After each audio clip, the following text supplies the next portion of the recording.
মাথামুতি ভাই আজকের গরমই যেতে আমার গেলাম একটু থানায় গিয়ে যে কাজটা হয়েছে আমার সাথে কারোর সাথে কইতে পারতিনি। পুলিশে মারি নাই? পুলিশই মারা লাগে দেখিস নি ওই গাছের সব বক আর ওই পানকিউনি গায়ে হেগি দিয়ে আমার শ্বশুর বাড়ির নতুন শার্ট বাড়ি গেলি বউ বাড়া বক পান।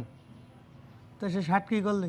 শার্ট কি করবো শার্ট খুলি দিয়ে আছে ধোবার দোকানে গিয়ে দিয়ে আসি কইছি যে দুপুরের আগে বাড়ি যাবো। কি বুঝতে পারছি না তোর গায়ে হেগি দিলে মাথায় হেগিছে শার্ট টাট সব ভিজিগে সব সাদা গু গ্যাস খেতি মাছ মাছ ইষ্টি ইষ্টি। তুই কিছু করলিনি? পাখির কিছু ডিলা ডিলা মারতে পারলি না? তোর কি মাথা খারাপ? ও জায়গায় আমি ডিলা মারবো? সব নিছি পুলিশ ঝাপ করা। আমি আগে জানতাম যে মানুষ আইনের আশ্রয় নাই, কিন্তু এখন দেখতে যে এই বক তারপরে যে পশু পাখি আইনের আশ্রয় নিতে আমি কি কব? ও জায়গায় না পারতি কই না পারতি ফোরটি ভাই মাথা মুতি একদম গরমে দিতে মানে সব ভাঙিয়ে দিলাম। জানিস আমায় কি রে সমাজে হইস কি এই যে বক এই থানার কাছে বাসা করি না হাজার আমি দেখেছি শ বক আর রুগীর বাসা করা শুধু ওর মারা আইনি মাছ এটি খাবে আর হাগে আর যা গন্ধ আইসটি ইটি গন্ধ ভাই একদিন আমার গায়ে হাগিল। এটা সমস্যা কানতেই জানিস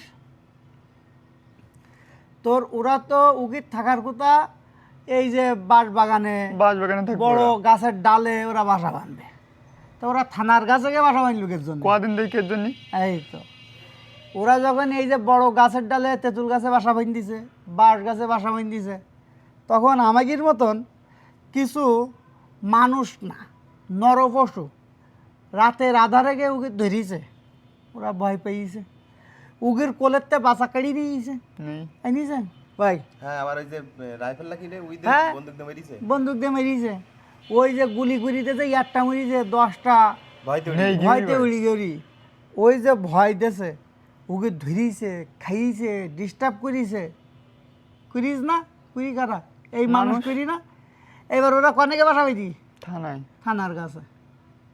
থানার কাছে গিয়ে বাসা করিছে ওই কোনো ভয় নেই ডর নেই উকি দেখলে মনে হয় যে ওরা ওসি সাহেব বেশি পাওয়ার বেশি উকি হাইকি কি কব ভাই ওসি সাহেবের মাথায় হাইকি করার কিছু নেই, প্রধানমন্ত্রী আসলেও হাঁকবে কিছু করার নেই। এই জন্যে আমরা মানুষ না আমাকে খেয়াল করতে হবে প্রকৃতিকে কেউ যেন কোনোভাবে বাধাগ্রস্ত না করতে পারে। আমরা যদি ওই বক ওই বাঁশ গাছে বাসা করিছে তেঁতুল গাছে বাসা করিছে আমরা যদি উগের যে নির্যাতন করিছে ডিস্টার্ব করিছে এটা যদি আমরা ঠিকাইতে পারতাম তাহলে ওরা আইসি এই গাছে বাধা বাঁধত না।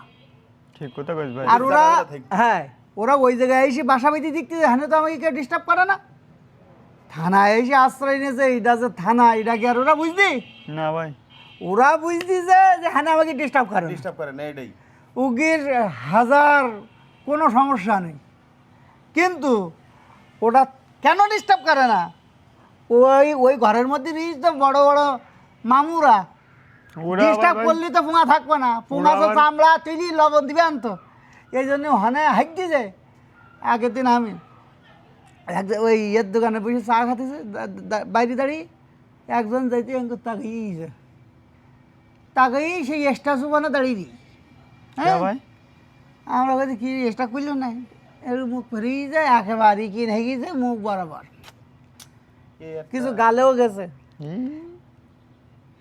ও কুড়ার কিছু নেই। তুই কি মনে করিস ভাই যে শুন খাই? আমি তো বুঝতে পারি যে বাঘে গিয়েছে এই জন্যই এই প্রকৃতি ওর রাগে কন কিছু করার নেই। কি করবে ভাই হাগি ওইকে দেখবি গাছের পাতা করা সাদা মনে হইছে কিনা ওই রং মাখাই একদম সাদা সাদা হয়ে ভাই। এই জন্যে প্রকৃতিকে ডিস্টার্ব করা যাবে না, প্রকৃতি এমন জায়গায় গিয়ে বসবে যে তুমি ওই প্রকৃতির ডিস্টার্বের শিকার হবা কিন্তু তোমার কিছু করার থাকবে না। কি করবো ওই আশাশুনি উপজেলায় যাই গে আশাশুনি একটা উপজেলা থানা ওই জায়গায় যদি এই পশু পাখির থেকে সবসময় হাগাহাগি করে তা মানুষের কাজের ডিস্টার্ব হয় না বিশাল ভাই, কিন্তু করার কিছু নেই। আমি তো গেছি জরুরি কাজে ভাই ও তো থাকতো বন বাজারে তুমি তো ওর পোঙাই লেগে যাও ডিগলি করে যাও ঠান্ডাই থাকতে দেবে ও আইসি এই জায়গায় ও তো জানে না থানা না ও দেখে আমার এখানে ডিস্টার্ব করে না আর তো ডিস্টার্ব করে না। হ্যাঁ এখানে যে ডিস্টার্ব করে না কেন করে না এখানে যে মামুরা রিস দেয় ভাই ওই মামুরা আবার ওই ঘটমট তুলি দিতি থাকা জায়গা কই দিতি কারণ মামুরা তো আইনের লোক তোমার মতন তো আর আমার মতো তো ঢুসকুর করতে পারে না, না না তাই পারে। চাকরি থাকবে না। এই জন্যই প্রকৃতিকে আমাকে যে যেখানে আছে, বুঝতে পেরে যাও, সুন্দরভাবে ভালোভাবে থাকতে তাকে দিতে হবে। থাকতে দিতে হবে, তাকে ডিস্টার্ব করলে হবে না। তাকে ডিস্টার্ব করবা, সে আগে তোমার ডিগলি করে বিষ থাকবে। আসলে ভাই দিন শেষে বুঝতে হলাম দোষ আমাকেই ভাই। হ্যাঁ, এই জন্যই হিসেব করে চলছে আর।